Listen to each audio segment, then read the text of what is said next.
Ya, ahí se supone que se está grabando. Le salió el mensajito de que se está grabando, ¿cierto? Sí, Sí. Ya, vale. Bueno, me presento. Mi nombre es Fabián Toro. Soy de cuarto. Bueno, ya les hice una ayudantía la otra vez de infarto. Así que, bueno, vamos a empezar. Bueno, primero, les voy a hablar del metabolismo de la bilirrubina. La verdad es que yo no lo encuentro algo tan relevante para semiología, pero lo vieron en clases y les dijeron que lo repasaran, así que acá está. Bueno, se ve el cursor, ¿cierto? Sí, Vale.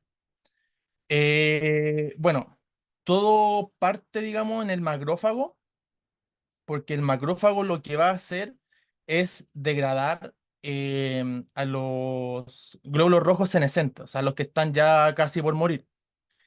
Y dentro de los glóbulos rojos tenemos la hemoglobina, ¿no es cierto? Y la hemoglobina se compone por un grupo hemo, que es el que está acá, y la globina, que en este momento da lo mismo. Entonces, dentro del macrófago ocurren varias reacciones mediadas por enzimas que van a producir la bilirrubina como tal. No está conjugada todavía, ¿ya?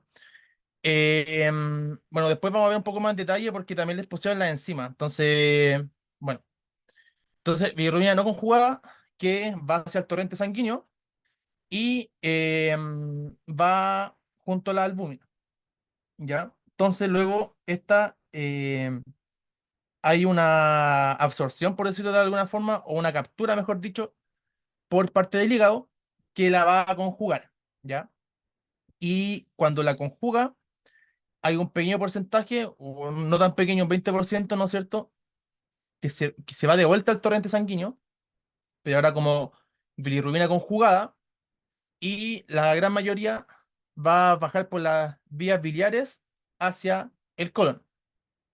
En el colon se va a desconjugar y luego, gracias a enzimas microbianas, se va a transformar en urobilinógeno.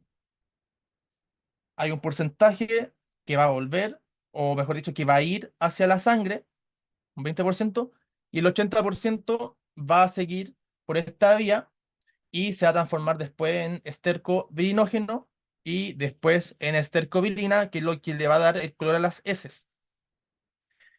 Acá, del urobilinógeno, un 20%, como les decía, va hacia la sangre y eso va a pasar por el riñón y esto se va a transformar en urobilina, ¿ya? Me imagino que por lo que les pasaron esto es para explicar el síndrome colestásico, que lo pusieron ahí en la diapositiva de la profe. Y lo que ocurre es que, bueno, en el síndrome colestásico, ¿qué es lo que ocurre? Bueno, colestasia hace referencia a estasis, ¿no es cierto? O sea, hay una lentitud. Acá en las vías biliares puede haber una lentitud o una obstrucción, mejor dicho, que puede estar generando un síndrome colestásico. Después lo vamos a ver un poquito más en detalle, el síndrome colestásico. Pero lo importante acá es que hay un aumento de la bilirrubina conjugada. ¿Por qué? Porque como no va a poder salir la bilirrubina conjugada, ¿no es cierto?, mediante los conductos biliares, lo que va a ocurrir es que en vez de pasar un 20% conjugado, que es lo normal, va a pasar más, ¿cierto? Va a pasar mucho más y es la bilirrubina la que da la ictericia, ¿no es cierto? La bilirrubina conjugada.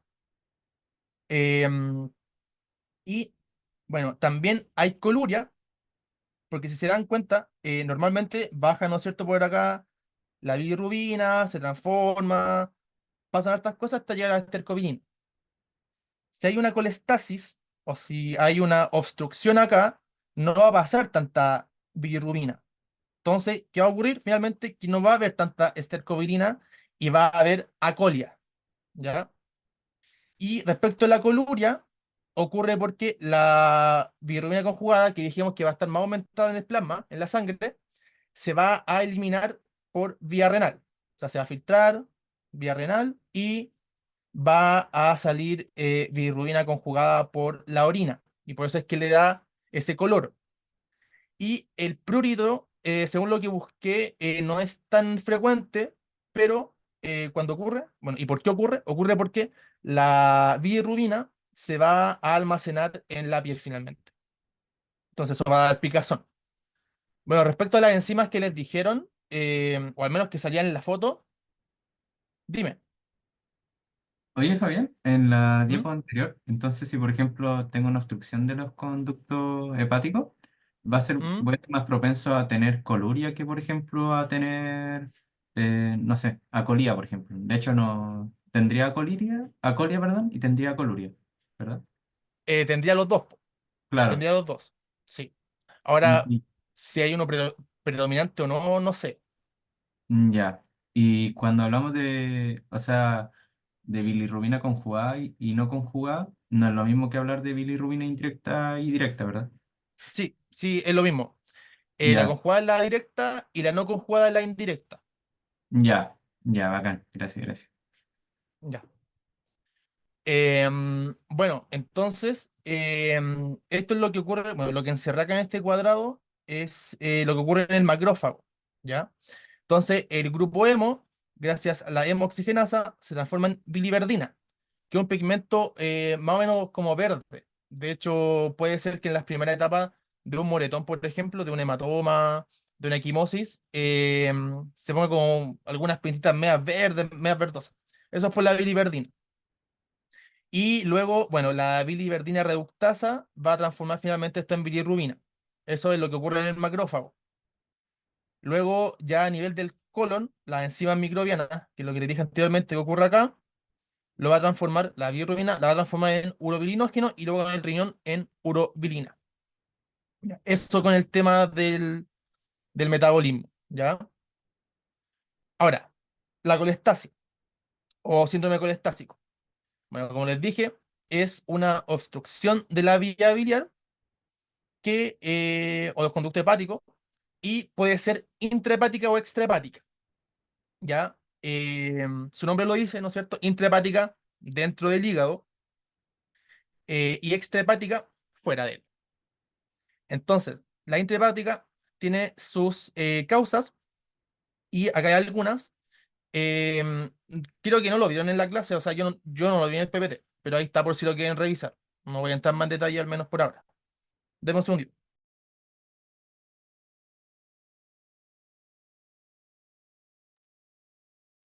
Reviví, ya. Y las extrahepáticas hacen, bueno, dentro de las extrahepáticas está la intrínseca y la extrínseca, ¿ya? La intrínseca sería finalmente dentro del conducto y la extrínseca es fuera del conducto, ¿ya? Y bueno, las extrahepáticas son las más comunes, ¿ya? De las colestáceas. Entonces, la intrínseca puede ser, por ejemplo, un cálculo a este nivel y va a generar una colestácea, ¿no es cierto? Que no va a permitir que la bilirrubina, por ejemplo, o la bilis en sí, pase del hígado hacia el intestino, ¿no es cierto?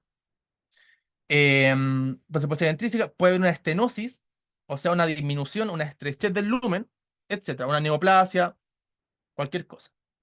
Y las extrínsecas son cosas que están fuera de estas vías, pero que igual la pueden comprimir. Entonces, por ejemplo, una neoplasia también lo puede generar tumores que aprieten la vía, etcétera. Ya. Eso, hablé al tiro de la colestasia porque como en el PPT como que al tiro le salieron de esto y les pusieron por ahí el síndrome colestásico, aprovecho el tiro de hablar de esto, ¿ya? Ya, ahora sí, insuficiencia hepática. Ya, vamos a partir por la aguda, ¿ya? Que engloba a dos términos, ¿ya? O a dos entidades. Una es la falla hepática fulminante que ocurre en un paciente con el hígado previamente sano, o puede ser una descompensación de la enfermedad hepática crónica. Para ponerlo algo más tangible, la hepática fulminante es que un paciente sano, por X cosa, por alguna injuria, por algún medicamento, por alguna cosa, le falla el hígado abruptamente y, bueno, de forma bastante peligrosa. Y lo otro es que, por ejemplo, en un paciente cirrótico que ya tiene una insuficiencia hepática, pero más crónica, se le descompensa mediante una insuficiencia hepática. Ya más adelante lo vamos a ir viendo en detalle. Bueno, entonces, ¿qué es la insuficiencia hepática aguda? Es una falla hepática aguda donde se afectan todas las funciones del hígado. Recordemos que el hígado tiene muchas funciones, después lo vamos a ir viendo poco a poco, ¿ya? Pero finalmente todas las cosas fallan, por ejemplo, la producción de albúmina, la detoxificación de medicamentos, la misma como función inmune que tiene el hígado se va a ver afectada, etcétera. Bueno, esto tiene una mortalidad bastante alta, ¿ya? Y las causas, por ejemplo, pueden ser hepatitis virales, ¿ya? Acá puse del A hasta la E. La verdad es que lo más importante acá es desde la A hasta la C, porque la D y la E como que no importan mucho, o sea, no es que no importan mucho, pero que no son tan frecuentes, ¿ya? Lo que sí puede pasar con la D y con la E es que, por ejemplo, haya una coinfección. Entonces, por ejemplo, yo tengo una hepatitis A y se me suma una hepatitis D, o tengo una hepatitis A y se me suma una hepatitis E al mismo tiempo, y eso puede aumentar la probabilidad de tener una falla hepática fulminante, por ejemplo, o una insuficiencia hepática aguda en general. Ya, pero acá las principales, A, B y C. Em, También por fármacos puede ocurrir, ¿ya? Acá pasa algo curioso porque hay algunos fármacos que para dañar al hígado es de forma dosis dependiente. Por ejemplo, el paracetamol. O sea, si yo consumo más del paracetamol que quizás debería consumir para alguna enfermedad, si consumo más y más y más, me va a dar una falla hepática aguda, ¿ya? El paracetamol puede ser, por ejemplo, en personas que no saben que el paracetamol, si no consume mucho, puede generar un daño hepático, porque creo que igual es bastante común la noción de que los fármacos, si uno los consume mucho, generan esto, pero igual ocurre, ¿ya? Igual ocurre. O lo otro que pasa también es en intentos de suicidio. Entonces, ahí igual después en la anamnesis del paciente hay que saber por qué consumió, por ejemplo, tanto paracetamol. O sea, tenía un dolor muy fuerte que no pasa, que no cede, y tomaba paracetamol y paracetamol, o quizá tiene que ver con una índole más psiquiátrica, ¿ya? Ahora, lo curioso que les quería comentar es que hay un mecanismo que es dosis independiente o lo que se llama mecanismo idiosincrático. Acá lo que ocurre es que, por ejemplo, yo tomo un fármaco que me lo indica el médico en y yo lo respeto, en el sentido, yo respeto la dosis que me da. O sea, si me lo tengo que tomar cada 8 horas, yo me tomo cada 8 horas la dosis que me dice. Em, pero ocurre que por alguna explicación, por alguna cosa, el hígado igual falla, se inflama, hay quizá alguna reacción inmune y ya la escoba, ¿ya? Les puse antibióticos en general, pero uno que es bastante común es la amoxicilina con ácido clavulánico, ¿ya? Que eso se da para la neumonía, ¿ya? También otros fármacos comunes son, o sea, de antibióticos, son los fármacos para la tuberculosis, ¿ya? Por ejemplo, la isoniazida o la rifampicina. Ya, pero ese detalle de fármacos no creo que se los pregunte. Otro, por ejemplo, que es bastante interesante, es la aspirina, porque la aspirina puede generar el síndrome de Reye, que probablemente lo van a ver en fármaco, ¿ya? El próximo semestre. Esto consiste en que, sobre todo en pacientes niños o adolescentes, en general personas menores de 18 años, cuando tienen una infección viral y toman aspirina, pueden generar una falla hepática fulminante también. También, por ejemplo, los suplementos, y esto también lo encuentro bastante interesante, lo vimos esto en medicina interna, y por ejemplo, hay suplementos o estos productos como herbarios, como el Herbalife, por ejemplo, ya, puede producir una falla hepática.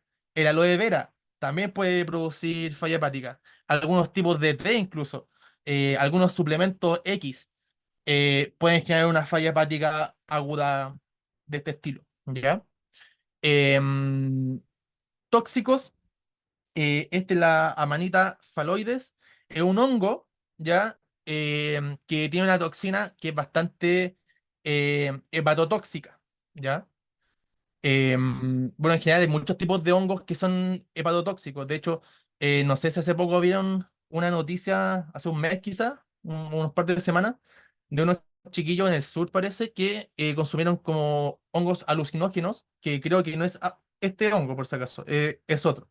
Y les dio una falla hepática aguda, terminaron en el hospital y tenían necesidad de trasplante, ¿ya? Por consumir un hongo.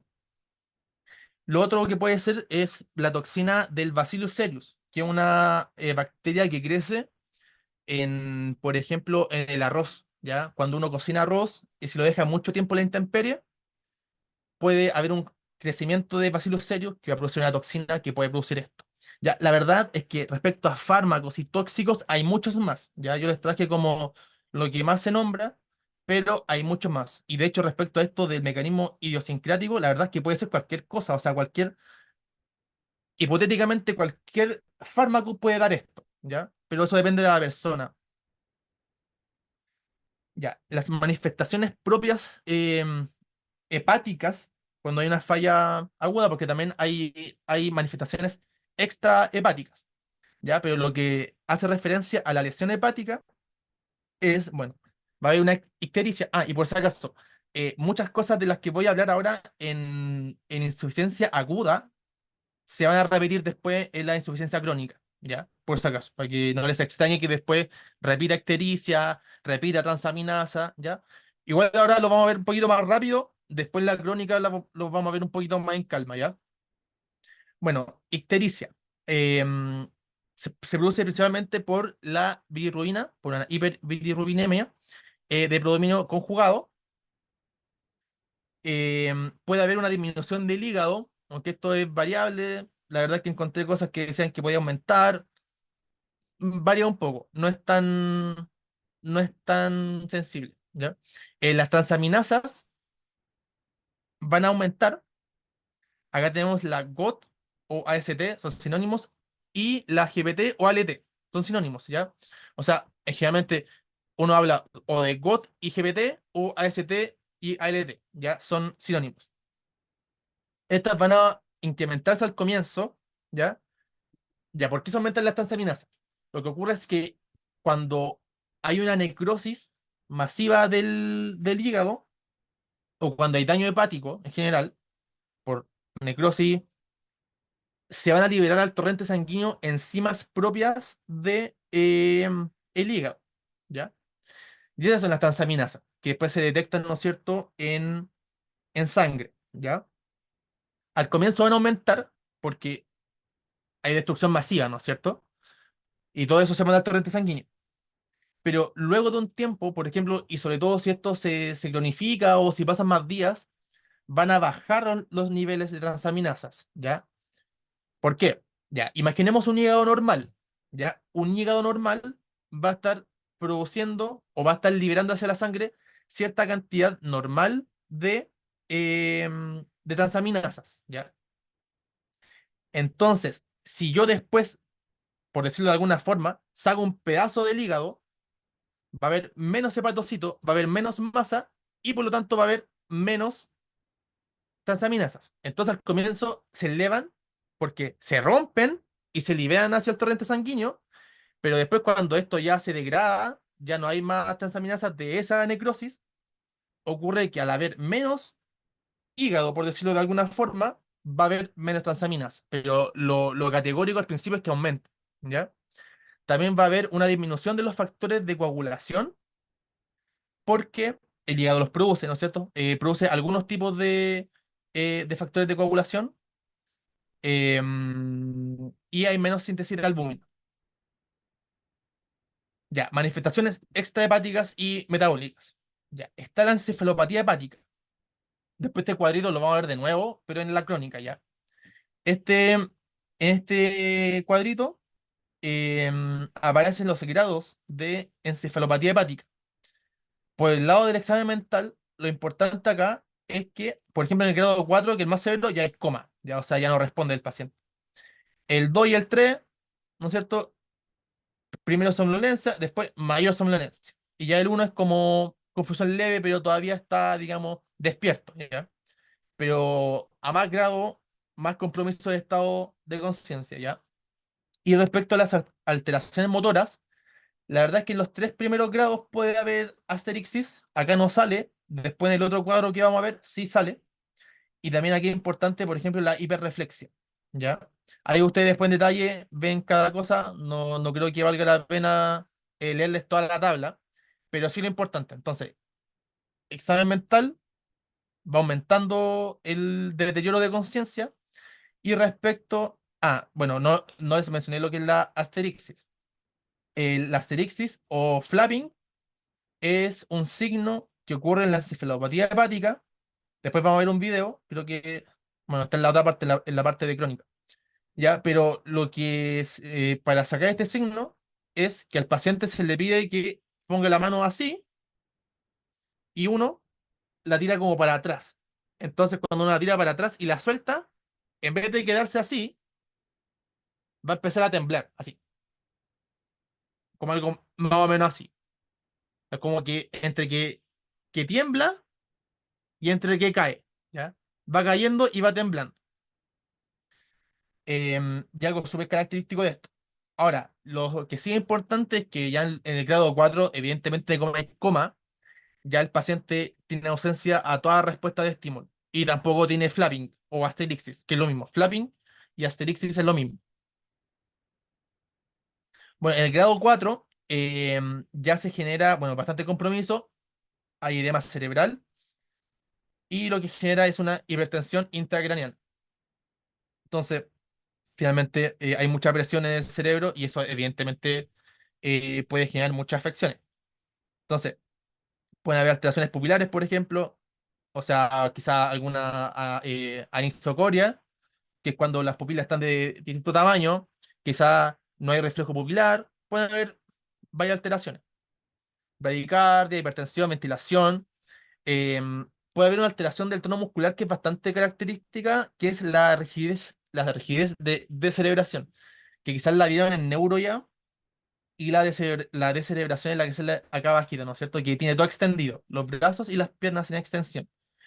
Em, la otra, que al menos por lo que busqué no ocurre acá, es la decorticación, que también tiene los brazos, perdón, las piernas extendidas, pero los brazos los tienen flectados, los tienen así, ¿ya? Esa es la diferencia. Yo ahí me acuerdo por si acaso como corteza, como decorticación, corteza más hacia arriba, los brazos hacia arriba, así me lo aprendí yo, ¿ya? Y la descerebración hacia abajo. Bueno, también pueden tener convulsiones, paro cardiorrespiratorio, daño cerebral irreversible y la muerte. Bueno, además de la encefalopatía, las manifestaciones fuera del hígado también pueden ser infecciones, porque como les comenté, hay menos función o hay falla de la función inmunitaria hepática, ¿ya? Porque el hígado tiene que ver con el sistema inmune en el sentido de que tiene algunas células inmunes que, que evitan, ¿no es cierto?, que cuando se absorbe cosa hacia la circulación portal y pasa, ¿no es cierto?, después hacia el hígado, evita que eso siga hacia la circulación sistémica. También las coagulopatías, como les dije, hay alteraciones en la síntesis hepática de factores de la coagulación. Y acá lo característico es que hay una disminución del 50% del tiempo de protrombina. Ya nos vamos a entrar en detalle qué es esto, ya, pero si les ponen como que el tiempo de protrombina tiene un porcentaje bajo, es porque hay una coagulopatía, ¿ya?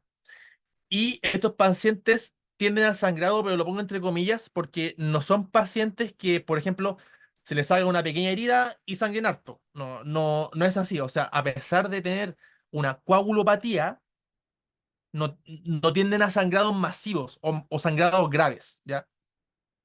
Lo que sí pueden haber, por ejemplo, más hematomas, o sea, se pegan despacito, por ejemplo, y les queda ahí un hematoma gigante, o pueden tener cosas por el estilo, ¿ya? Pero no son sangrados, digamos, masivos.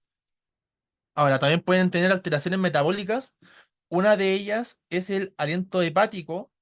La verdad es que yo nunca lo he sentido y he visto a estos pacientes con daño hepático crónico, pero según lo que describen los libros, es que es como un olor a cadáver, ¿ya? Por ciertos compuestos que no se filtran por el hígado, hay un olor como a cadáver, ¿ya?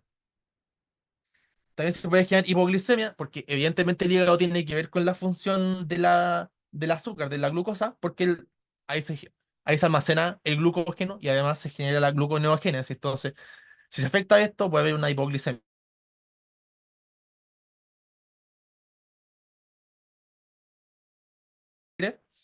La hipofosfatemia y puede haber alcalosis o acidosis metabólica, ¿ya? Y también puede haber insuficiencia renal aguda. Me dice que mi conexión está inestable. ¿Está todo bien? ¿Se escucha bien? Sí, se escucha bien Es- ahora. ya, Antes se bacán. había pero se escucha bien. Ya, ok.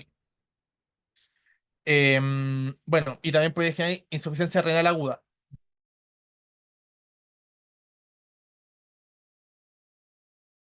Mm, ya. Entonces la anamnesis, bueno, el paciente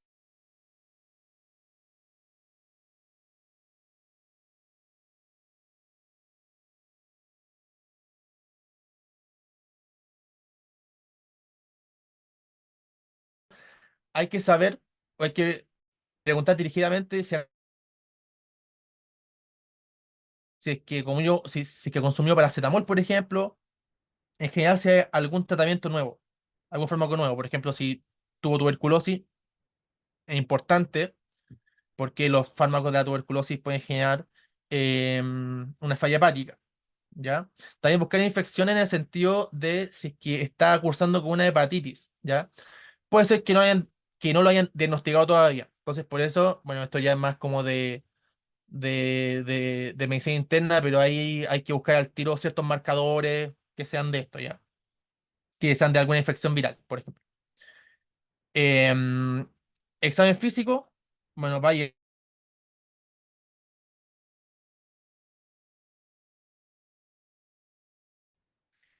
puede tener ictericia.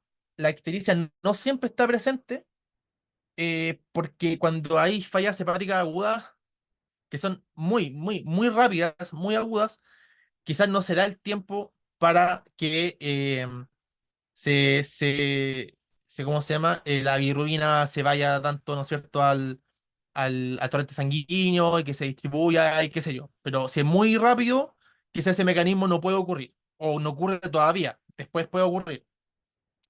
Encefalopatía, ya lo hablamos. Lo importante aquí, por ejemplo, es el tema. Dime. No, es que ahí se ha cortado justo cuando dijiste lo del SEG. ¿Qué significa eso? Del SEG. Ah, ya. El compromiso de estado general. Gracias Ah, por ya. avisar. Gracias. Lo que les decía es que el paciente va a llegar con un compromiso de estado general, que lo que ocurre es que va a llegar como quizás cansado, va a llegar como aletargado, va a llegar así como cuando uno se siente muy mal. O sea, esto finalmente el sinónimo de malestar general, ¿ya? Pero además de esto, y más importante que esto, es que va a llegar con un compromiso de conciencia, ¿ya? Respecto a la ictericia, em, acá puede o no puede ocurrir, porque si es que es muy agudo el daño, puede ser que la bilirrubina no alcance a, digamos, volver hacia el torrente sanguíneo y que se vaya hacia todos lados y que se empiece a depositar y que empiece a generar la ictericia. Entonces, cuando es muy aguda la falla hepática, puede no aparecer ictericia, ¿ya? Pero probablemente en la prueba le van a poner ictericia igual, ¿ya? Pero se los digo, encefalopatía, ¿no es cierto? Caracterizado, ¿no es cierto?, por la asterixis, por ejemplo, pero incluso quizás más importante que eso es el compromiso de conciencia, ¿ya? ¿No es cierto? Vimos el grado 1, 2, 3, 4 y el tamaño del hígado es variable. Ya los exámenes complementarios, que esto de nuevo quizás más de MOP o de medicina interna, pero se los digo rápido, importante saber la glicemia, porque puede estar cursando con una hipoglicemia, la bilirrubina va a estar elevada, o lo que uno espera es que esté elevada, el tiempo de protonvino va a estar prolongado, que es lo mismo que disminución del porcentaje, ¿no es cierto?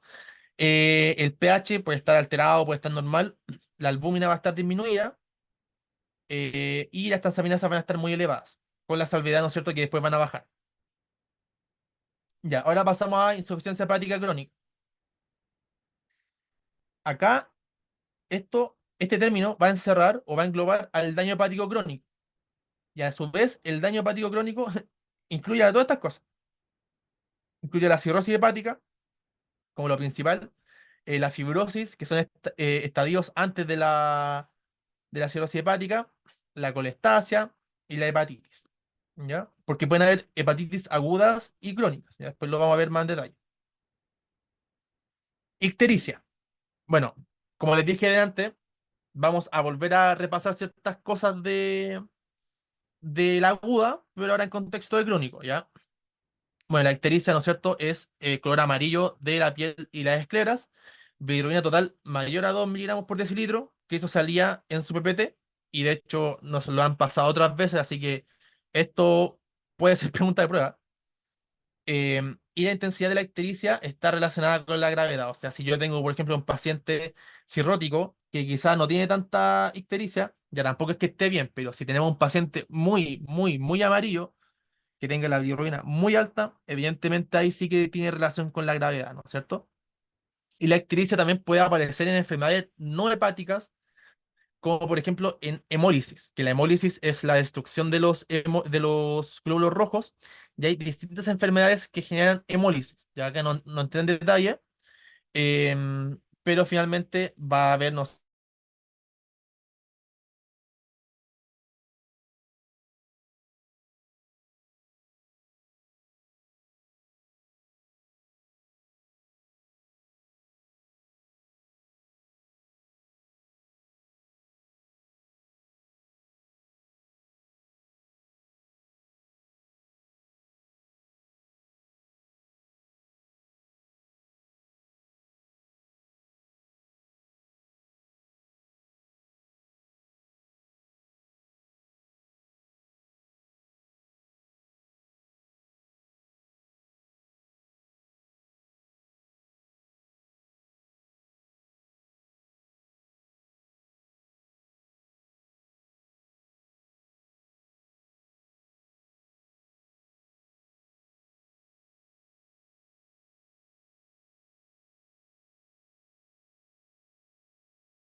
he vuelto.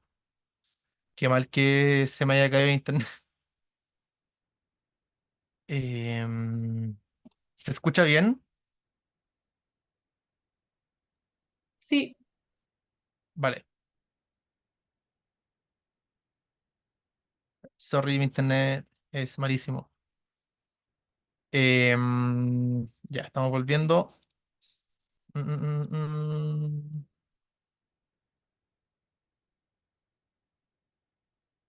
Ya, quedamos acá. Yo iba a empezar a hablar de esto, de esta imagen. ¿Hasta ahí quedaron o se cortó antes? creo que la hemólisis. ¿En serio? Ya, vale. Ya, entonces lo que estaba diciendo de la hemólisis es que hay muchas, bueno, hay enfermedades más raras que generan hemólisis, que finalmente es la destrucción de glóbulos rojos, ¿ya? Y eso va a generar que haya mucha hemoglobina en la sangre y finalmente los macrófagos van a actuar y lo van a transformar en bilirrubina, ¿ya? Em, bueno, hemólisis, ya. Entonces, bueno, y esto sería una ictericia prehepática, o sea, como antes del hígado, antes de que llegue al hígado. Ya, la cirrosis, lo que le estaba diciendo es que un diagnóstico más, más bien histológico, que tiene que ver con biopsias, pero también se puede detectar de forma clínica, o sea, con el examen físico, ¿ya? La histología es la siguiente, no es muy importante que lo sepan ahora para este nivel como de semio, pero esta es la imagen, acá abajito, de una biopsia de un paciente con cirrosis. Todo lo que se ve rosadito es el parénquima hepático, entre comillas, normal. Digo entre comillas normal porque se ve rosado, ¿no es cierto? Y debe cumplir su función todavía esas partes, pero el tema es que todo esto que está como morado son fibras colágenas, ¿ya? Son fibras que finalmente es lo que hablamos acá, ¿no es cierto? Nódulos regenerativos con fibrosis. La fibrosis esta. Y se van generando estos nódulos. Y acá en en este hígado se ven hartos nodulitos. Eso finalmente es la cirrosis. ¿Ya? Pero a los pacientes que tienen cirrosis no se les suelen hacer biopsias porque son pacientes bastante delicados, la verdad. ¿Ya? Entonces tampoco podemos andar sacándole pedazos de riñón a cada rato. O sea, de riñón de hígado. Entonces, ¿la cirrosis qué produce? bueno, una distorsión de la arquitectura hepática, como se ve acá en bueno, en la histología y en la macroscopía, se llama esto. Hay alteración de la circulación portal e insuficiencia funcional del hepatocito, o insuficiencia hepática como tal. Y suele ser un final como varias patologías crónicas, ¿ya? Entonces, por ejemplo, una hepatitis viral crónica, por ejemplo, una hepatitis B, que se cronifica, puede llegar a una cirrosis hepática, ¿ya? Alcoholismo, un alcoholismo que lleve a fibrosis y después va a llegar a cirrosis. Un hígado graso, también. Y esta fotito a mí me gusta mucho.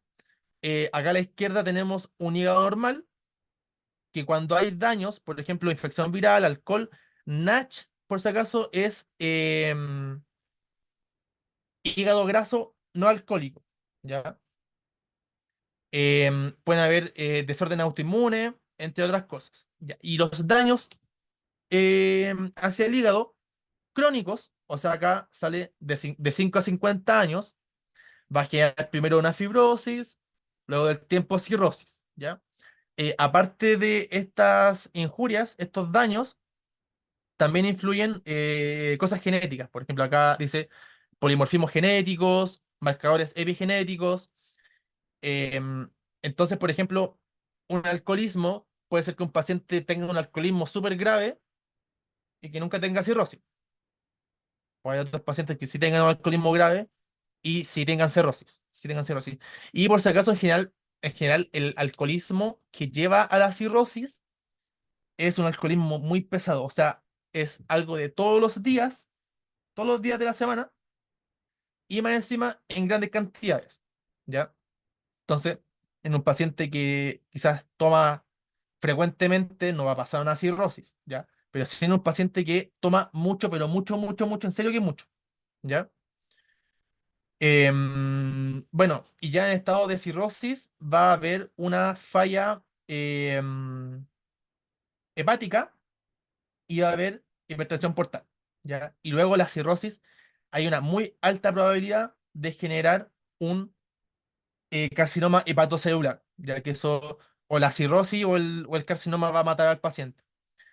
Entonces, en estado de cirrosis, lo ideal sería que se hiciera un trasplante, ¿ya? Ahora, hay criterios específicos para eso, ¿ya? Pero eso no es para ahora. Pero, por ejemplo, evidentemente un paciente alcohólico muy probablemente va a estar bajo en la lista, porque es muy probable la recurrencia. Entonces, quizás se prioriza a otro tipo de paciente, ¿ya? Bueno, acá muy rápido la fisiopatología de esto. Lo que ocurre es que, bueno, tenemos los hepatocitos y tenemos los sinusoides hepáticos, ya que son como los vasos, entre comillas, los vasos del hígado. Entre medio, no sé si se acuerdan, pero hay un espacio que se llama el espacio de Dice, entre los hepatocitos y entre los sinusoides. Y acá están las células estrelladas, ¿ya? Este es el hepatocito normal, pero cuando acá hay estrés oxidativo, por ejemplo, el alcohol puede generar estrés oxidativo, la grasa de un hígado graso no alcohólico, una hepatitis, va a generar inflamación, va a generar estrés oxidativo, citoquinas también, y esto va a activar a las células estrelladas. Y estas células estrelladas van a empezar a generar entre medio, o sea, acá en el espacio de dice, fibras de colágeno, depósitos de colágeno, ¿ya? Y eso va a aumentar o va a tener que ver después con la insuficiencia hepática y con la hipertensión portal. Y aparte de eso, mira, si se dan cuenta, los sinusoides, si se recuerdan quizás de fisio o de histología, em, las fenestraciones, o sea, acá tiene fenestraciones y acá no tiene fenestraciones y además está más contraído. Si se dan cuenta, acá está más chiquitito este espacio y acá está mucho más amplio. Y eso también va a influir en la resistencia que después, bueno, ahí lo voy a explicar bien, ¿ya? Así que estos son los mecanismos por los cuales se genera la cirrosis, por las células estrelladas. Bueno, acá más detalles si los quieren ver, pero finalmente acá citoquina, citocina, muchas cosas que van a hacer que se activen las células estrelladas y estas van a generar síntesis de colágeno. Ya, ¿cómo sé si un paciente tiene cirrosis? A ver, primero, la clínica lo va a decir, lo vamos a ver más adelante, pero los signos de hipertensión portal, que hace rato estoy hablando de eso, pero aún no lo digo, y los signos de insuficiencia hepática, que ya los vimos más o menos en la insuficiencia aguda, acá se repite. Ahora, cuando hablo acá de alteración morfológica del hígado, la verdad es que, al menos por lo que me han dicho algunos profes, porque a mí siempre me ha quedado la duda si es que se puede palpar el hígado en esos casos, y por lo general me han dicho que no, ¿ya? Además, como que el hígado cirrótico como que se achica, entonces como menos lo vaya a palpar. Pero sí sirven imágenes, por ejemplo, una eco. Un, un eco acá en el hígado puede, una ecografía abdominal puede ver algunos nódulos, ¿ya? Además, bueno, signos de hipertensión portal que ya los vamos a ver. ¿Ya? ¿Por qué ocurre eh, la hipertensión portal? Y acá se van a explicar los signos y los síntomas. Acá en el hígado tenemos un aumento de la resistencia, por lo que les dije, porque hay cambios estructurales, que es lo que les conté, y aumento del tono vascular. O sea, cambios estructurales como cuáles, como que no hay fenestraciones, como que hay mucho colágeno, ¿ya? Y alteraciones del tono vascular, si se recuerdan, los sinusoides hepáticos más contraídos, ¿ya? Entonces todo eso va a aumentar la resistencia y eso va a dificultar el flujo portal que viene, ¿no es cierto?, desde los intestinos, por ejemplo. Entonces va a dificultar su paso, va a dificultar su paso y va a haber un flujo quizá retrógrado y va a generar esta hipertensión portal.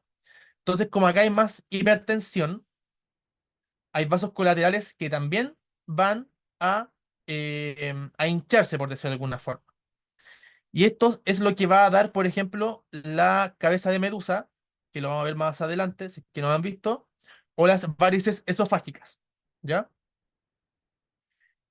Bueno, y hay otras cosas más, pero no vamos a entrar en detalle. Eso es lo principal. Acá lo que les decía, circulación colateral, acá en esta foto, llega hacia el esófago y va a generar las varices esofágicas, que eventualmente pueden sangrar, entonces es una complicación. Además, bueno, la circulación colateral también va hacia el abdomen, ¿no es cierto?, por superficial y se ve la cabeza de medusa. Bueno, esto lo voy a saltar por ahora. Signos y síntomas. El paciente, por el daño hepático, pueden ocurrir dos cosas. Insuficiencia hepática, como tal, que ya hemos hablado más o menos, y un estrogenismo, bueno, estrógeno muy elevado, ¿ya?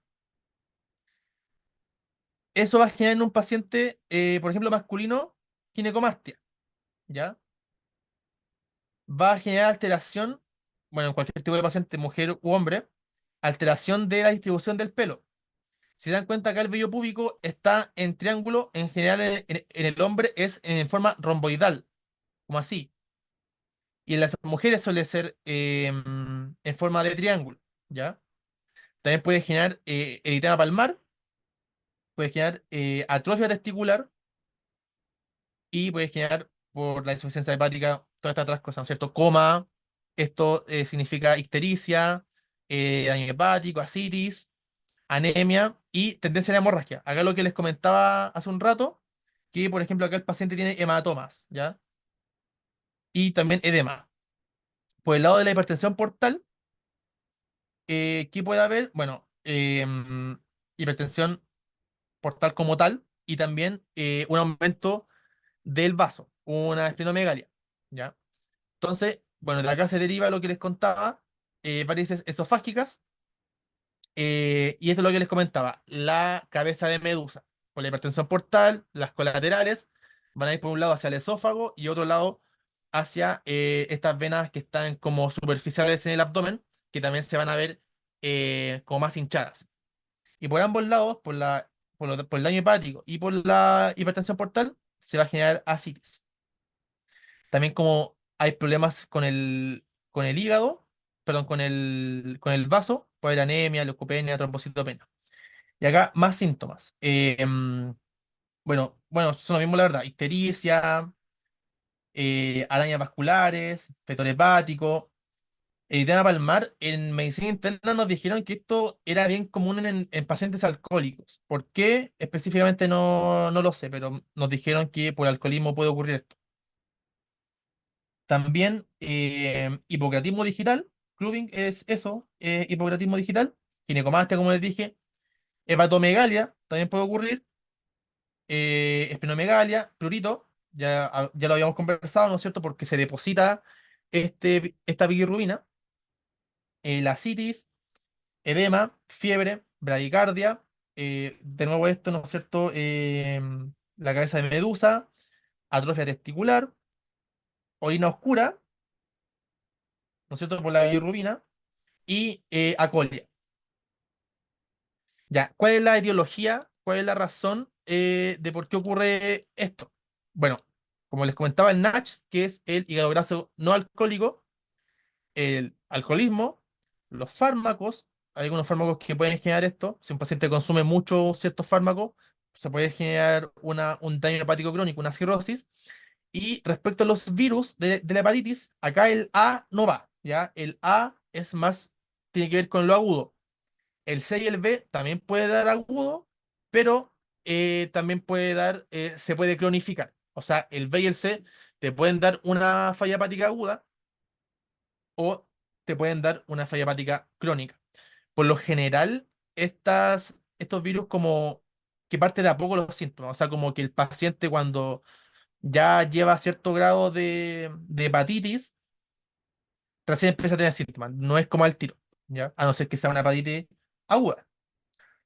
También enfermedades autoinmunes, que puede ser la hepatitis autoinmune como tal, la cirrosis biliar primaria, la colangitis esclerosante primaria, ¿ya? Son algunos nombres que quizás no es tan necesario que se lo sepan.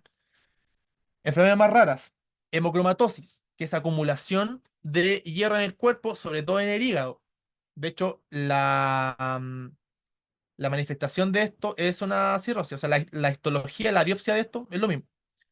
La enfermedad de Wilson es depósitos de cobre, el déficit de alfa-1 antitripsina, que tiene que ver con, bueno, la alfa-1 antitripsina es como una enzima que es protectora de la fibrosis, o sea, si hay fibrosis, actúa esta enzima y degrada esa fibrosis, ¿ya? Entonces, si hay déficit de esta enzima, va a aumentar la fibrosis como factor protector.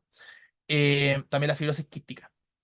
Bueno, en Chile, como dato, la primera causa de muerte en pacientes de 45 a 60 años es cirrosis, ¿ya? 40% por alcohol. El NASH es la segunda causa y también relacionado con aumento de la obesidad, ¿ya? La lista de espera de 18 meses y 30 pacientes fallecen en espera de 100 que están en el listado. Ya, ahora, hay muchas complicaciones de la cirrosis, ya, por ejemplo, yo les hablaba de la ascitis como algo de la cirrosis, pero la verdad es que un paciente que está compensado, un paciente cirrótico que está compensado, no debería por qué tener ascitis, ¿ya? Y hay otras más que las vamos a ver rápidamente. Bueno, así tiene una complicación de la cirrosis, ya no es algo normal dentro de la cirrosis, que ya sé que la cirrosis es anormal, pero no por tener cirrosis tiene que tener ascitis. O sea, lo ideal es que un paciente cirrótico no tenga ascitis, porque la ascitis lo va a descompensar, ¿ya? La ascitis en un paciente cirrótico lo va a descompensar, le puede generar una infección, le puede generar encefalopatía, etcétera. Le puede reagudizar una falla hepática o le puede generar una falla hepática aguda sobre una crónica, ¿ya? Entonces, el paciente no tiene por qué tener ascitis, ¿ya? Bueno, ¿qué es la ascitis? Acumulación de líquido en la cavidad peritoneal. Los signos clínicos es la distensión abdominal, matiz desplazable y el signo de la ola. Esto lo vamos a ver al tiro. ¿Qué es el signo de la ola? Finalmente, bueno, esto es un abdomen y lo que se hace es golpear un lado del abdomen y se va a sentir como estas olas si es que uno lo palpa quizás del otro lado, o si es que un ayudante u otro médico pone la mano encima en la línea media. O sea, se va a sentir como este impulso, ¿ya? Se va a sentir finalmente que hay agüita adentro, hay líquido adentro, se va a sentir. Y lo otro es la matidez desplazable. Acá si nos damos cuenta tenemos a un paciente de cúbito lateral derecho y en este caso toda el agüita, por gravedad obviamente, se va hacia su lado derecho.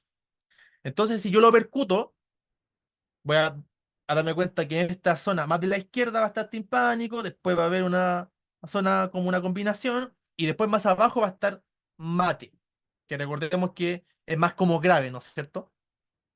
Entonces, si después corro al paciente para el otro lado, lo pongo de cúbito lateral izquierdo, cuando es ascitis, toda esta matidez se va a ir hacia el lado izquierdo, ¿no es cierto? Si lo pongo para el otro lado, se va a ir todo para el otro lado.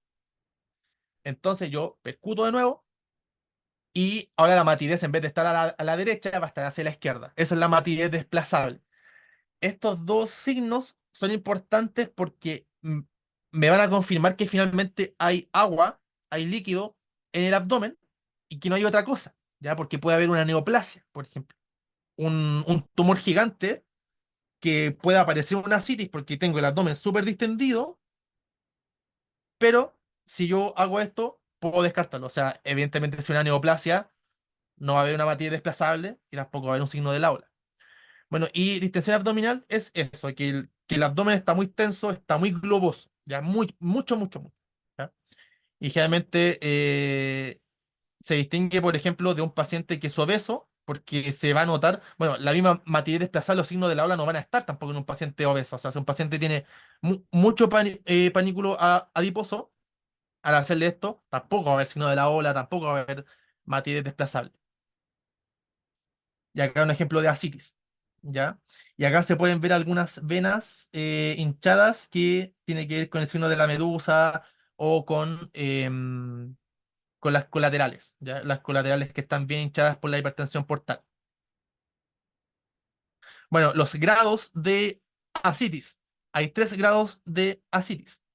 Está el leve, que solamente se detecta por ultrasonido, por ecografía. Entonces yo le hago una ecografía y me doy cuenta que hay una distancia pequeña entre la pared abdominal y, por ejemplo, los intestinos, ¿ya? O, por ejemplo, entre el hígado. Entonces va a haber una ascitis que no es detectable a simple vista, ¿ya? En el grado 2 ya hay un poco más y ya la tercera ya hay mucha distensión y ya acá es lo que se llama un abdomen a tensión, o sea, tiene una ascitis a tensión que tú le ves el abdomen al paciente y de verdad está muy distendido, o sea, como que parece como un globo que va a reventar, ¿ya? Entonces va a estar muy grande ese abdomen y también va a estar con mucha tensión, ¿ya? Y el grado 2 ya es como no tanto. Ya, ahora estas cosas que voy a hablar ahora las voy a tratar de hablar lo más rápido posible porque son complicaciones quizás ya más específicas. Bueno, infección del líquido acítico, como les comenté, la ascitis no es buena, es una complicación de la cirrosis, no tiene por qué estar ahí, ¿ya? Ahora, como les comentaba, el hígado, como pierde su función inmune, puede haber lo que se llama una translocación bacteriana. O sea, hay una bacteria en la sangre, por ejemplo, en la circulación portal, que el hígado no es capaz de depurar y se trasloca hacia el líquido acítico y eso puede generar una infección que es bastante grave también y se llama peritonitis bacteriana espontánea. Ya, da un poco lo mismo el nombre, pero el punto es que puede haber una infección en el líquido acítico y el cuadro clínico va a ser lo típico de una infección, que son fiebres, calofrío, bueno, dolor abdominal por la localización y lo que les decía, una descompensación de la cirrosis, puede generar una encefalopatía hepática, una insuficiencia renal aguda, ictericia.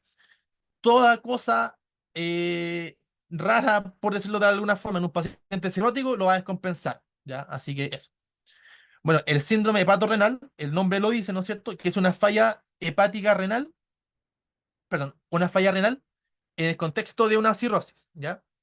Bueno, acá está un poco la fisiopatología, quizás por tiempo no la voy a explicar, pero finalmente lo que ocurre es que como hay tanto desequilibrio de la hemodinamia, porque el paciente está con una hipertensión portal, hay mecanismos que tratan de compensar eso, pero como está todo fallando, como que todo se altera, para hacer la corta ya, y finalmente va a haber una descompensación entre los sistemas vasodilatadores y los vasoconstrictores. Entonces, ¿qué va a ocurrir?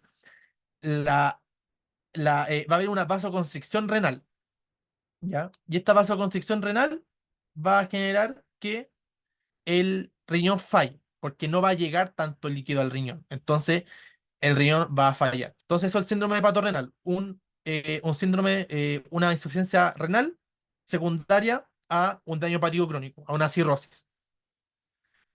Hemorragia varicial Bueno, antes de la hemorragia, lo que ocurre son las varices esofágicas que ya les había comentado. Esta es una endoscopía digestiva alta, donde estas varices son venas que están a nivel del esófago, pero que por la hipertensión portal, se ponen bastante hipertensas, ¿no es cierto? Se ven acá como a tensión. Y efectivamente estas se pueden romper.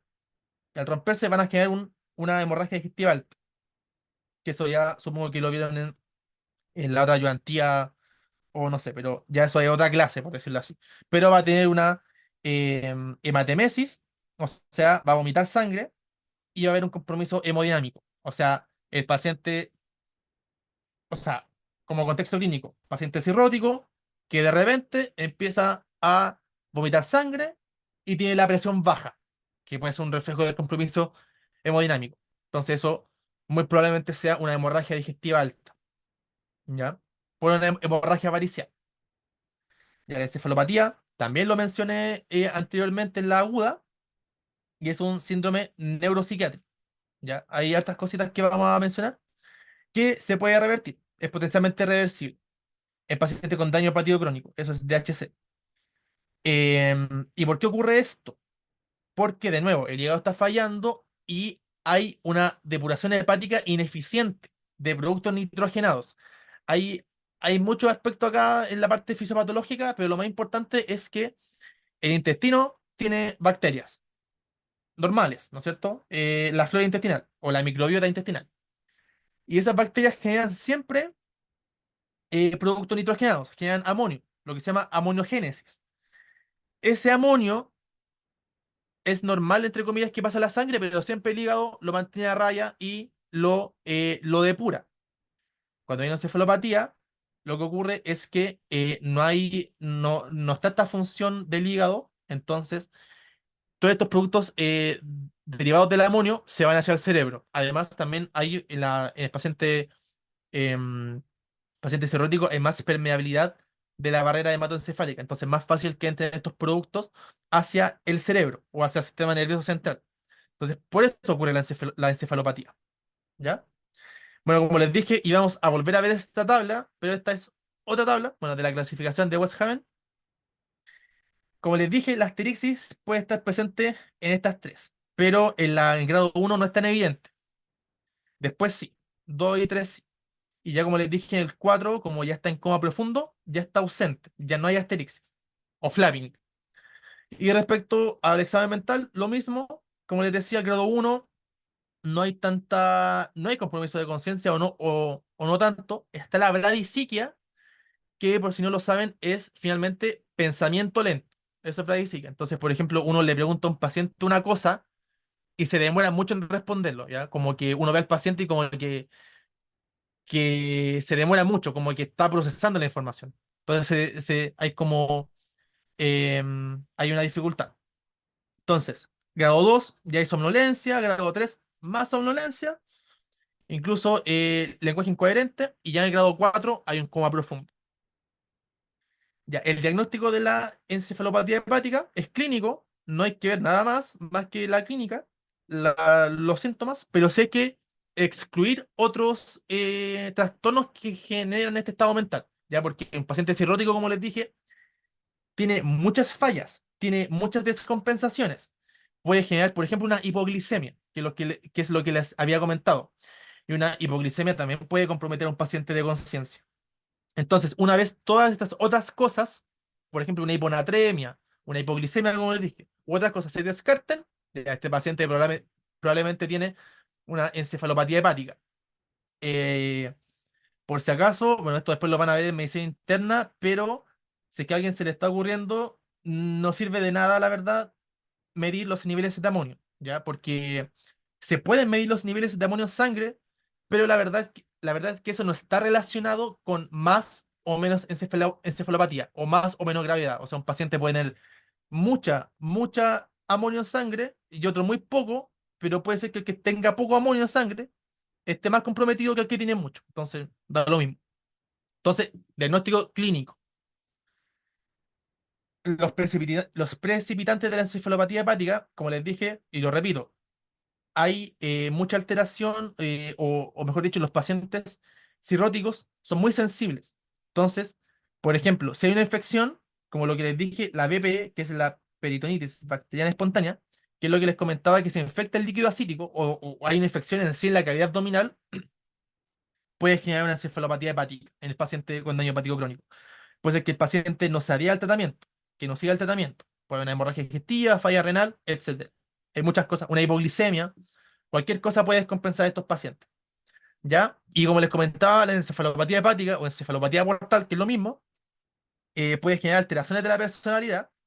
Entonces el paciente va a empezar a volverse más irritable, va a haber cambio de humor, puede haber perturbación del sueño, puede haber estas cositas. Y hay diversos grados de compromiso de conciencia, como lo vimos: grado uno, 2, 3, 4, coma, grado 4, ¿no es cierto? Tiene que ver con el amonio, con la amonogénesis, como les comenté, y flapping o asterixis. Ah, esto es importante: la asterixis puede no solamente verse en manos, sino que también en lengua y en pies. Entonces los invito, cuando estén en campo clínico, por ejemplo, pasaba mucho en el sanatorio marítimo o en otros centros cuando hay pacientes hospitalizados, no solo hagan la asterixis, o no traten de sacar solamente en la mano, sino que también en la lengua. Uno le pide al paciente que saque la lengua y la lengua también tiemble. Uno le puede hacer esto mismo al paciente, pero en los pies también se puede sacar la asterixis, ¿ya? Y acá hay un video para que vean bien cómo es.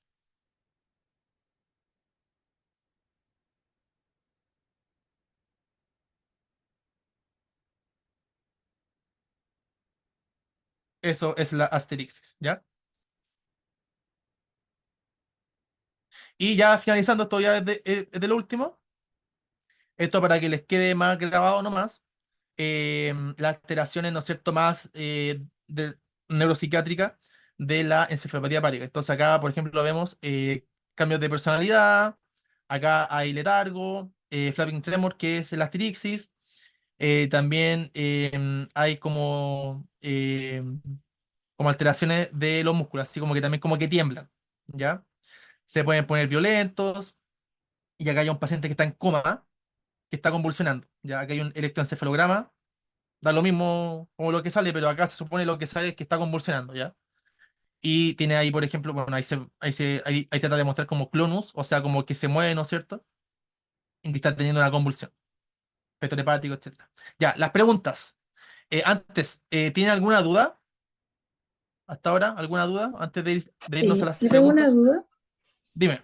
de la clasificación de Westhaven, si es que esta se ¿Mm? va a usar solo en pacientes que están descompensados. Ya, mira, en general, el paciente que tiene una encefalopatía hepática es porque está descompensado. Entonces, la verdad es que teniendo la encefalopatía ya es muy probable que esté descompensado. Entonces, si tú sospechas una encefalopatía, sí o sí vas a usar como esta escala. Ya, o sea, la encefalopatía es como una cosa más aguda, no va a estar harto tiempo con grado uno, por ejemplo. Mm, mira, la verdad es que no sabría decirte como los tiempos. Pero sí, o sea, las encefalopatías son como descompensaciones, que también se puede ver, ¿no es cierto?, en la hepatitis aguda, pero en la crónica también. Entonces, por ejemplo, a un paciente le da una peritonitis bacteriana y se empieza a comprometer de conciencia. Ya, probablemente tiene esto. Ahora, si me preguntas como cuánto tiempo puede estar en grado uno o cuánto tiempo está en grado 2 y eso, la verdad, súper sincero, no lo sé. No sé cuánto tiempo como el máximo, no, lo desconozco. No, no importa, pero gracias. Ya. ¿Alguna otra pregunta? Yo tengo una, Fabián, que Dime. me cuesta de repente el clonus, no es el mismo movimiento que se genera la asterixis, después que queda como ese movimiento continuo. ¿Te refieres como al clonus de acá, o no? ¿Mm? O sea que yo entendía como el clonus como un movimiento que se generaba involuntario, así que se mantenía. Sí. Sí, de hecho, tienes razón. Esta imagen hace más referencia a eso, como el clonus como que se induce. De hecho, ahí está como la mano del doctor. Que claro, el clonus, claro, acá, bueno. igual esta imagen tiene como hartas cosas al mismo tiempo. Entonces, claro, una cosa puede ser que el paciente está convulsionando y esté teniendo una convulsión generalizada de tipo, por ejemplo, eh, em, ¿cómo se llama? Clónica tónica, ¿ya? O sea que el paciente está, por ejemplo, así como moviéndose súper bruscamente. Ahora sí, lo que dices, tienes toda la razón. Acá, por ejemplo, el clonus que se muestra acá es como este clonus que uno ve, ¿no es cierto?, que se saca en neuro. Entonces, por ejemplo, al paciente, en este caso, se le hace un movimiento brusco, por ejemplo, así, pero en el pie, ¿no es cierto? Y empieza a temblar. O también acá en la rodilla, ¿no es cierto? Se le eleva o lo que se busca es que haya como un movimiento brusco y también la rodilla o la patela, ¿no? Específicamente empieza como a temblar. Sí, tienes toda la razón. Ah, ya, vale, gracias. De nada. ¿Otra pregunta?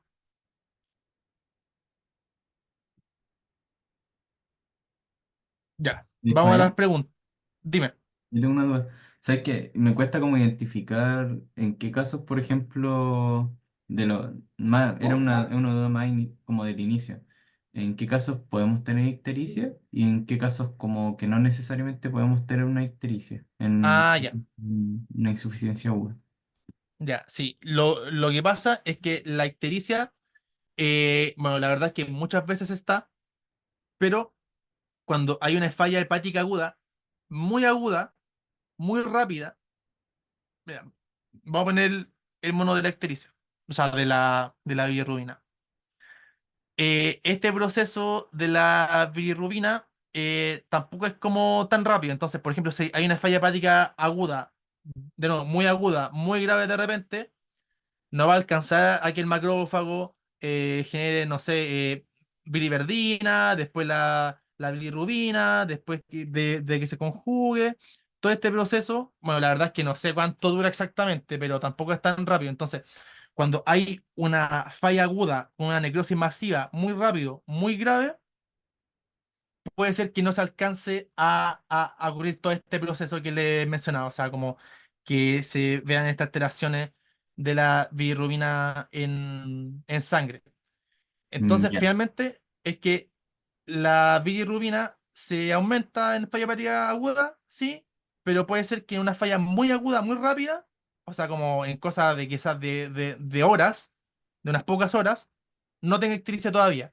Pero eventualmente, después de un tiempo, quizás después de unas horas, igual va a tener ictericia. O sea, de todas formas se va a manifestar. Ya, ya entiendo. Ahí quedó claro. Gracias, Fabi. Bueno, de nada. ¿Alguna otra duda?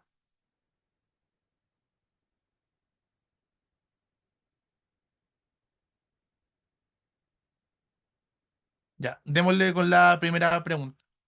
Ahí ustedes la leen y responden. Esta está facilita.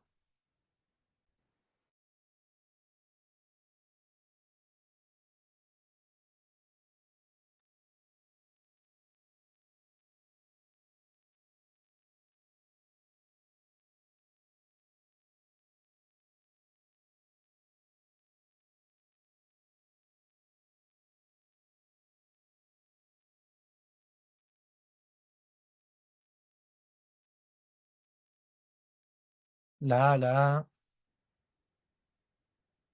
Ya, bacán. Sí, esto, ¿no es cierto?, estaba en el PPT de su profe. Y bueno, también lo puse acá. Y la verdad es que nos lo han dicho hartas veces. Entonces, esto, de hecho, creo que salió en una solemne. ¿Ya? Entonces, una pregunta totalmente posible. ¿Ya? Ya estamos claros, ¿cierto? No hay ninguna duda. Pasemos a la siguiente.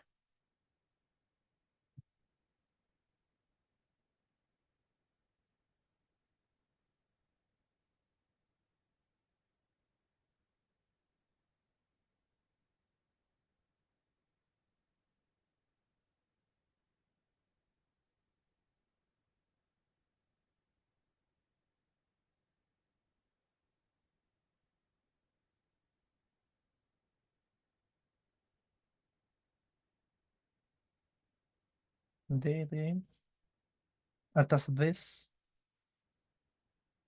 Ya. Efectivamente. No, esta creo que igual también está fácil. Igual si tienen alguna duda en las preguntas me dicen. Ya que, por ejemplo, el tamaño del estómago, nada que ver, neumediastino en tórax.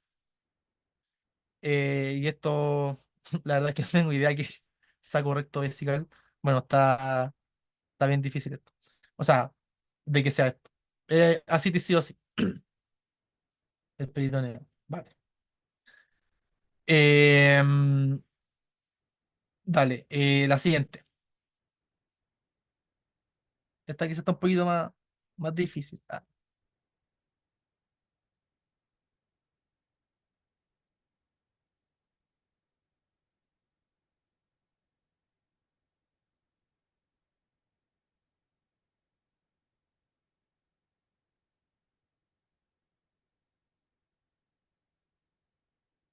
Ya, ya vamos a una A,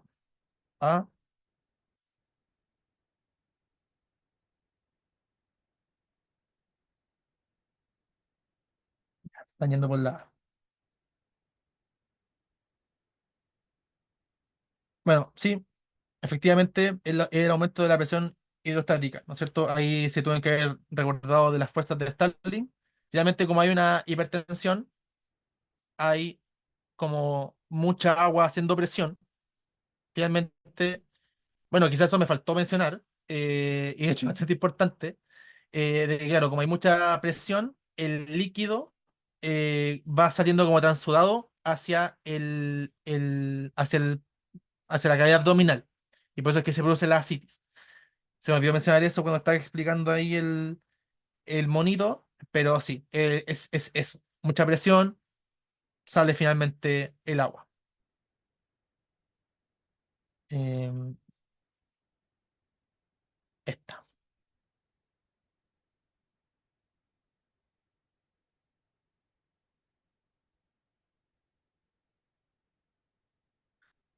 Otra probabilidad es metástasis peritoneal, creo.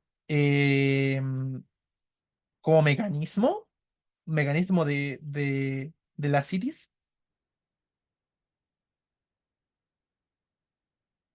Sí, puede ser. O sea, generalmente las metástasis pueden generar como estos problemas como ascitis, o por ejemplo también pasa bueno, no, voy a meterme en otro mundo. No, sí, eso, lleguemos hasta ahí, si no me voy en la ola. Ya, démosle con esta.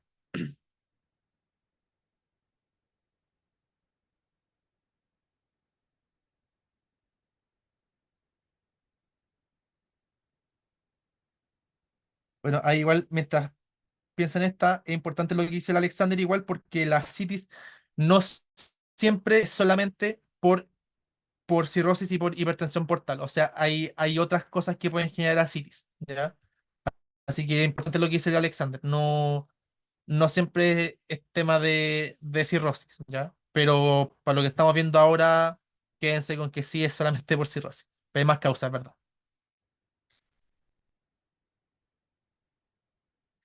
Tenemos dos respuestas.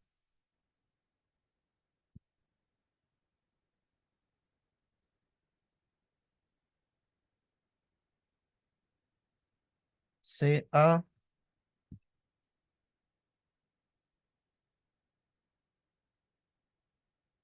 ¿Alguien más se la juega? C ahora, cambiaste a C.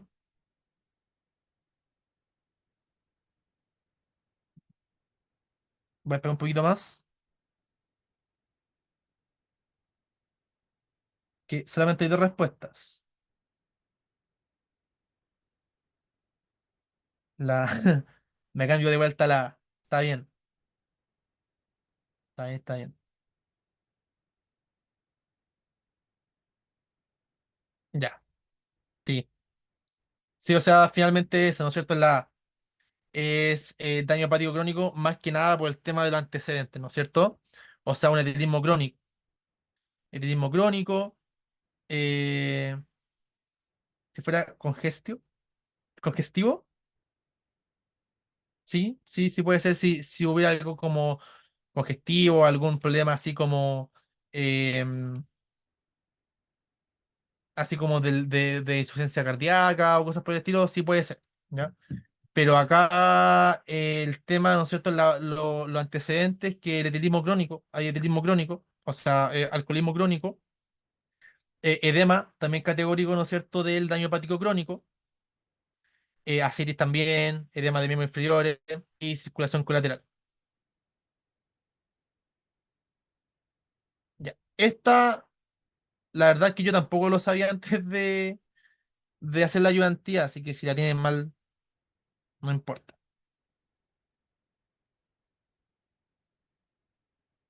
Yo tampoco lo puse en la clase porque no encontré esta como información específica de cuál es el más constante en la hipertensión portal.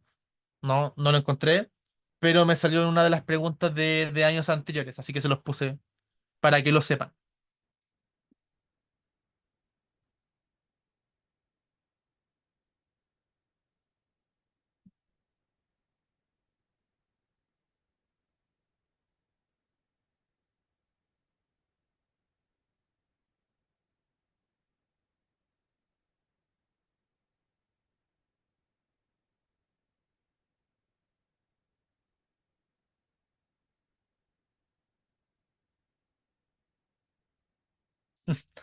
Sea pura fe, me arriesgo.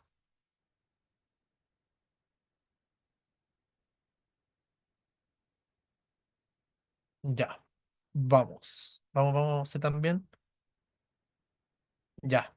No, era la esplenomegalia. Como les dije al comienzo, yo no encontré ninguna cosa como específicamente, así como el dato. Esta la saqué de años anteriores. Lo que se encontró es que era la esplenomegalia, parece. ¿Ya? De nuevo, les soy sincero, específicamente no sabía decirles. Ahora, sí, por ejemplo, se pueden descartar algunas, porque quizás la ictericia, más que como signo de hipertensión portal, es más signo de falla hepática, ¿no es cierto? Em, de falla hepática.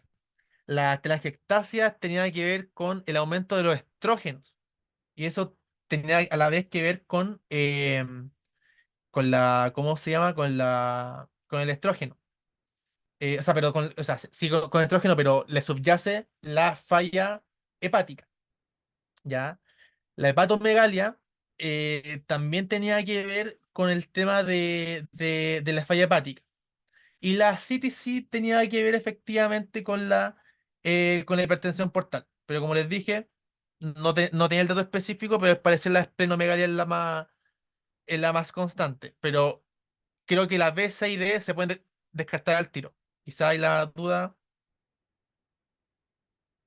Sí, tiene razón. Me parece una buena explicación.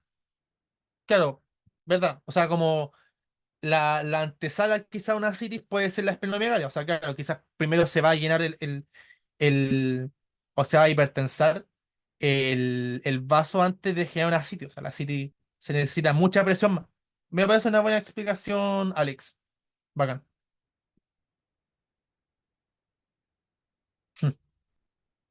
Ya, la siguiente.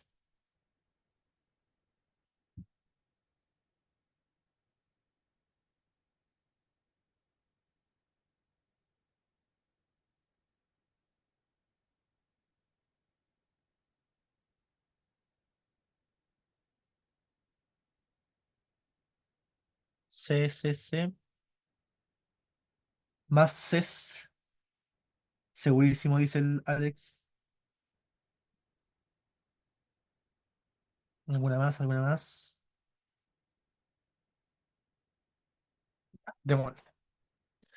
Efectivamente. Como hablamos hace un rato, en el caso de los pacientes hombres, se ve, ¿no es cierto?, que hay perdón, una atrofia testicular, que finalmente sería al revés, pues, un hipogonadismo, no un hipergonadismo. Entonces, efectivamente, esta sería la excepción. O sea, la ictericia es bastante frecuente, la araña vascular, la esplenomegalia, pero el hipergonadismo no es al contrario. Así que muy bien ahí los chiquillos. Ya, esta pregunta también es buena. Causas de daño hepático crónico. ¿Cuál?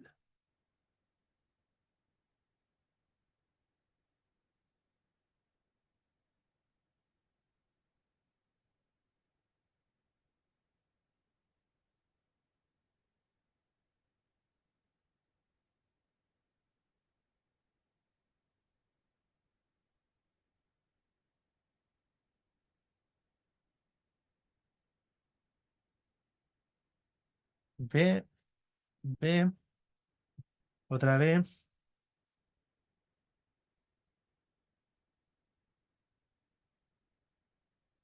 ¿Alguien más? ¿Alguna opinión diferente?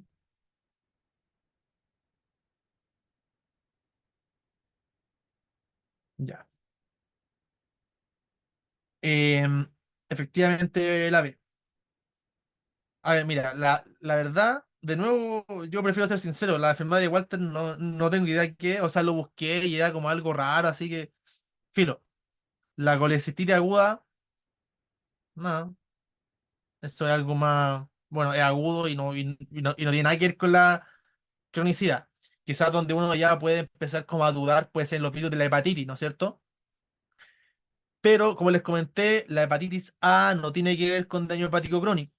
La A solamente con aguda, ¿ya? La B y la C puede ser o agudo o crónico, ¿ya? Entonces acá nos queda la estatosis hepática no alcohólica, que es el NASH, ¿ya? O el hígado graso no alcohólico. Bueno, este es el término quizás más correcto, más formal. Creo que quedan como dos preguntas. Ya, lo hablamos también esto. Los grados de ascitis. ¿Cuál se asocia a marcada tensión de pared abdominal?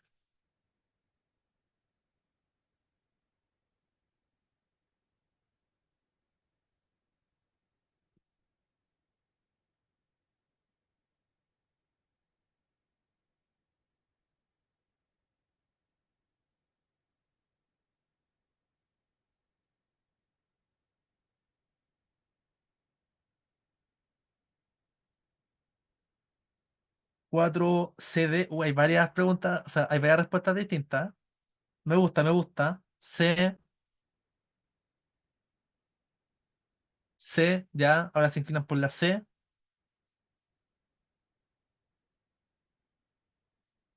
C con signo de pregunta. Vamos a ver. Efectivamente, en la C. Porque los grados de. A ver, primero, en la City son 3 grados. ¿Ya? El 4 no existe. El 4 tenía que ver con. O sea, hasta el 4 existe en la encefalopatía. ¿Ya? Pero acá está el 3. Rayos. Sí. Recordemos que. Sí, sí, estaba algo para confundir, ¿no es cierto? El grado uno era que no se ve clínicamente. O sea, yo no lo veo a no ser que le haga una eco abdominal y recién vea cierto grado de ascitis. Grado 2 que ya hay una distensión abdominal, hay ascitis, pero no es tan pronunciada. Y ya la 3 es el abdomen muy tenso, muy grande, con mucha ascitis. Creo que esta es la última, o de las últimas. Ya, entonces espero.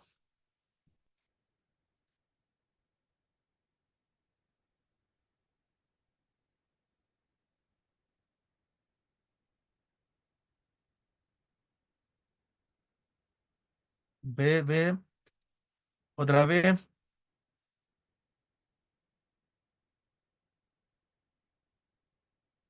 B también. Una marcada inclinación hacia el grado 3. A ver, leamos la insuficiencia hepática crónica. Desorientado, lenguaje incoherente, flapping positivo. Ya.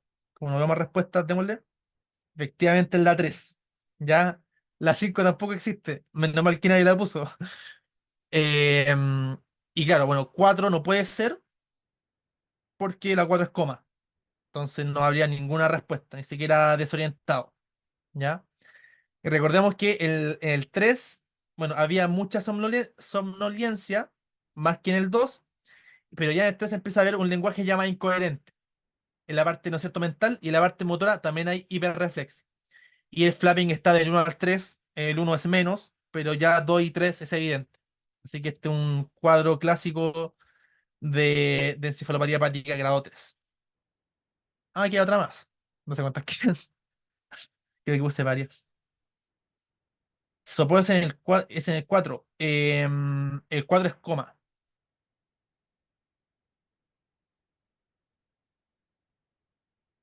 Ya estaba fácil. Ya pero estas cosas las preguntan, así que Espero las preguntas sean así. Ya. A. ¿Alguna más? A. Ya, bueno, la tendencia es clara. En la A. Asitis. No creo que haya mucho que decir. Les aprovecho de decir, ¿no es cierto?, que los signos de la City, matidez desplazable, lo movéis para un lado, percutí, lo movéis para el otro, lo percutí, signo de la ola, y bueno, que se ve harta distancia abdominal. Importante acá, por ejemplo, obesidad abdominal, lo que les comenté. No va a haber matidez desplazable en un panículo adiposo, ¿ya? Va a estar siempre como del mismo sonido. Neumoperitoneo, no sé si se puede hacer con una percusión, la verdad. O sea, podría ser, no sé, pero bueno. O sea, con la matidez desplazable no. Con percusión sí, pero con esta no. Y masa en la pared abdominal. Eso es lo otro que les decía. La matidez desplazable y el signo de la ola descartan neoplasias. Esto puede estar indicándome una neoplasia, ¿cierto? Ya, creo que esta sí es la última. De verdad, esta es la última. Disculpen la extensión. Manifestación propia de la encefalopatía portal o hepática.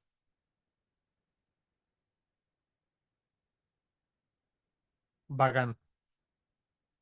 Efectivamente, efectivamente es la A. Otra más. Bacán. Otra más. Ya, están súper. Sí. Bueno, no sé si sea necesario repasarlo, pero la esplenomegalia y la citis tienen que ver más con hipertensión portal y la hepatomegalia con la disfunción hepática. El Zapping tremor o asterixis, que es lo mismo, es sumamente categórico de encefalopatía portal. Ya, ¿alguna duda antes de que se finalice la ayudantía? ¿Algo que les haya quedado ahí?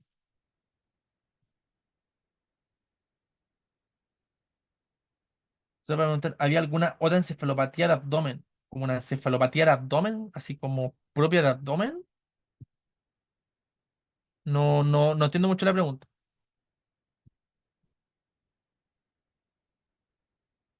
Ah, ya. La hipertensión portal y la hipertensión hepática es lo mismo, ¿ya? Perdón, la encefalopatía portal y la encefalopatía hepática es lo mismo. Son sinónimos. Sí, son sinónimos, efectivamente. ¿Y alguna otra duda? Eh, Fabián, ¿podrías colocar la tablita de encefalopatía de la clasificación rapidito, por favor? Sí, ya. Dime. Como para pegarle una mirada nomás. Ah, ya,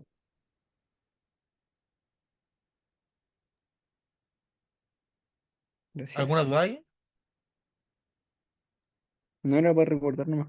Se me había Ya. olvidado un poquito. ¿Y alguna otra duda? ¿No? Bueno. Bueno, chiquillos, gracias por escuchar. Qué bacán que haya habido harta gente. O sea, vi más de 30 en su momento. Gracias por la asistencia, la verdad. Se agradece bastante. Y eso, que les vaya bacán en la prueba. Igual me pueden hacer preguntas. Bueno, les puedo dejar mi número si alguien quiere hacer alguna pregunta. No, no. Si alguien tiene alguna pregunta, me la puede enviar por WhatsApp igual, ¿ya? No hay ningún problema. Ah, creo que le respondí sin querer solo a la Catherine. No era mi idea, lo quería mandar a todo el mundo. Ahí sí está para todos. Ya sé que tiene duda, eso. Así que eso, chiquillos, están las referencias por si quieren ver. Son buenas fuentes, Medicina UC, el CT Sanidad Chile, Goich, Argente, el Nether de Gastro igual. Así que eso, chiquillos. Que estén bien, que les vaya bacán en la prueba. Nos vemos.